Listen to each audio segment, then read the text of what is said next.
Guys, Dolph Ziggler 787 back again. Gonna be doing a Kenyan sandboa care and setup video. But before I start this, I just want to say, in my previous video, I talked about renaming my channel to a reptile name. And comment in the comment section below what you think my reptile name should be. And if I choose your name as my new channel, I will give you a shout out vid. So I'll give you a shout out and talk about your channel and stuff like that. Another thing, follow me on Twitter, link in the description. So this is going to be a setup. I have two different setups, male and female. They're both babies. And I have two setups to show what a basic setup, the basic needs of it, and then you can get advanced if you wanted to, if you want to spend money on them like that. So this is a little six quart tub.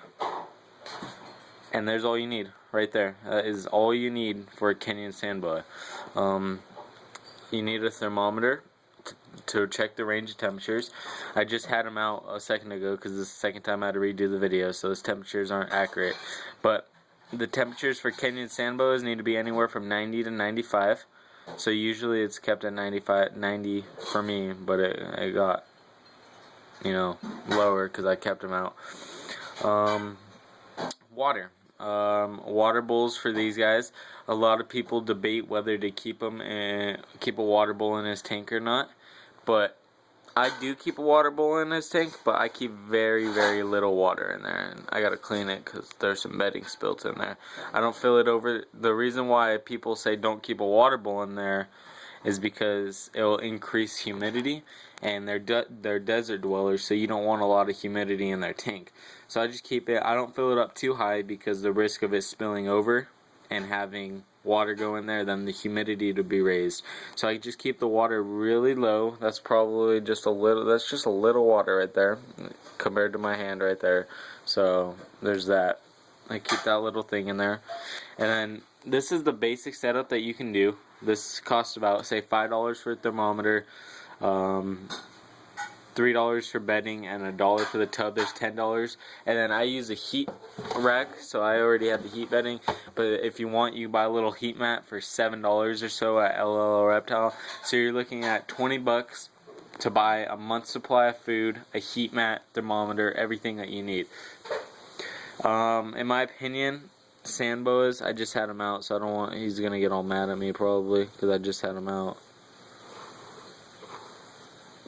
In my opinion, sandboas, a lot of people don't think of them as first-time reptile as pets because, I don't know, they just aren't as popular as the common corn snake. Let me look under. Oh, he's right there. Alright. They're not as popular as the corn snake or a king snake or a ball python, so people don't think of them as first-time pet owners. The reason why he's in this little tank is because he was in my female's tank together, but I separated him because he wasn't eating, because the female's larger than him, so I think it's because he felt less dominant. But so I had him in this tank by himself for one day, and he ate a pinky today.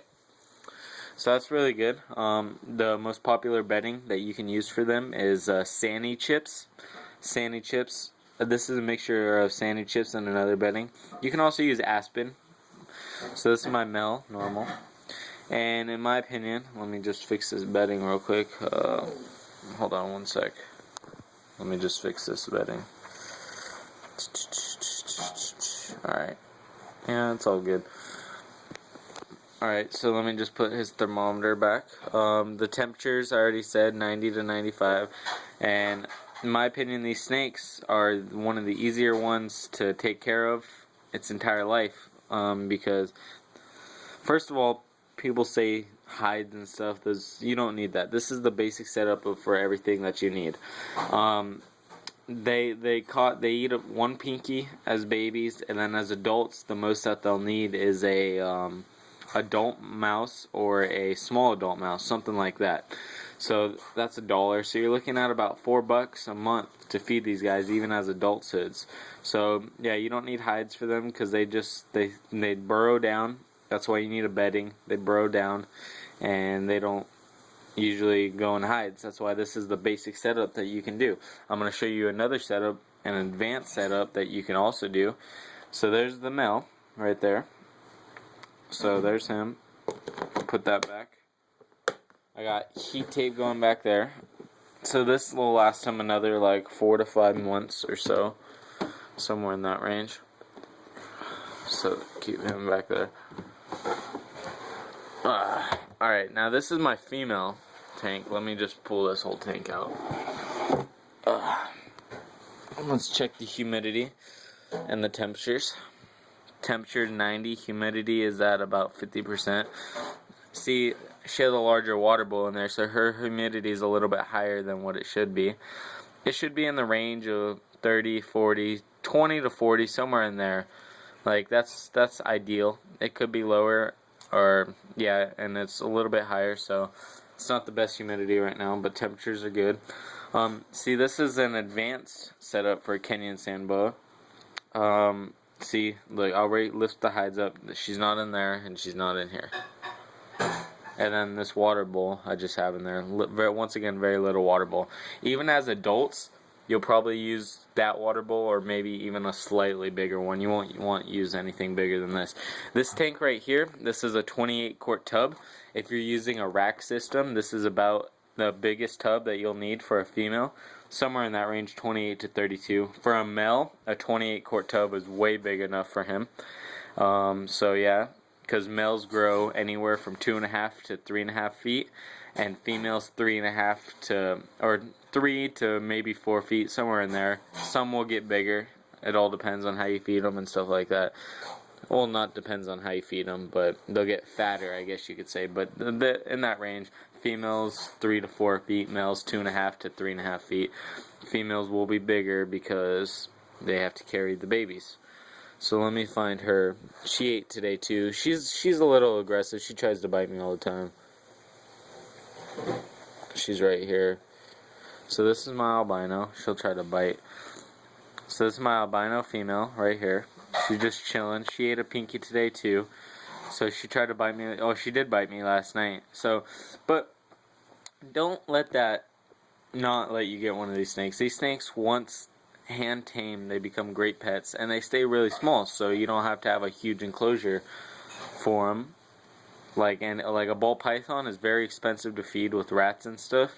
So if you're looking for a first-time pet, I suggest either a sand boa or maybe a corn snake, something in that range. A sand boa just isn't on everybody's ideal first pet list, but I don't see why. They make great pets. They stay small, they're cheap, they're easy to maintain, they're not very hard to take care of.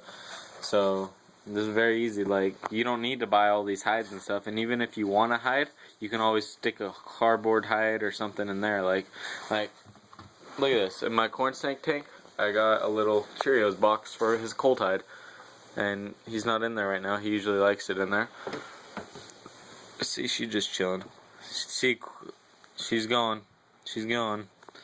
So she'll do that little flinch thing. That's what they usually do. When she just came out of shed a few days ago too.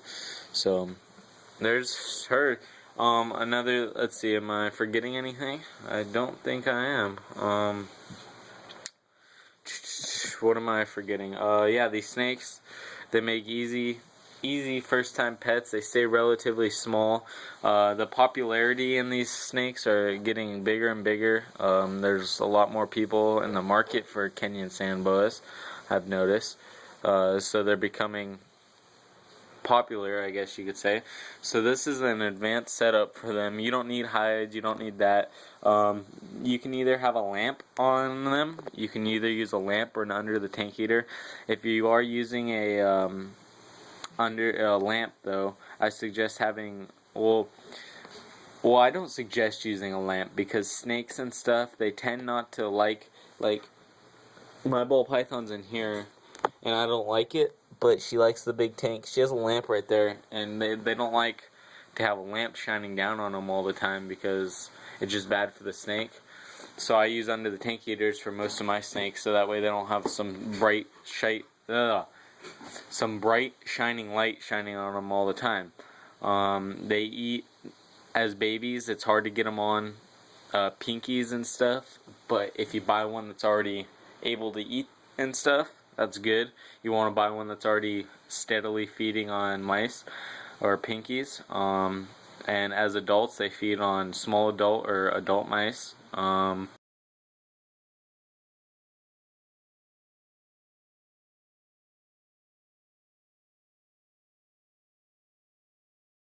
Aspen or Sandy chips. I think that's it. They're really easy to take care of, and I'm gonna clean this out though because they got a lot of bedding back here. Dang. My bad. I didn't mean to do that in the video. Jesus. Alright. So I think that's it. There's my video for Kenyan sand boa care. I'm Dolce787. Comment what you think my channel name should be down there. Follow me on Twitter at DZ787. Link in the description. Please comment, rate, subscribe. Peace.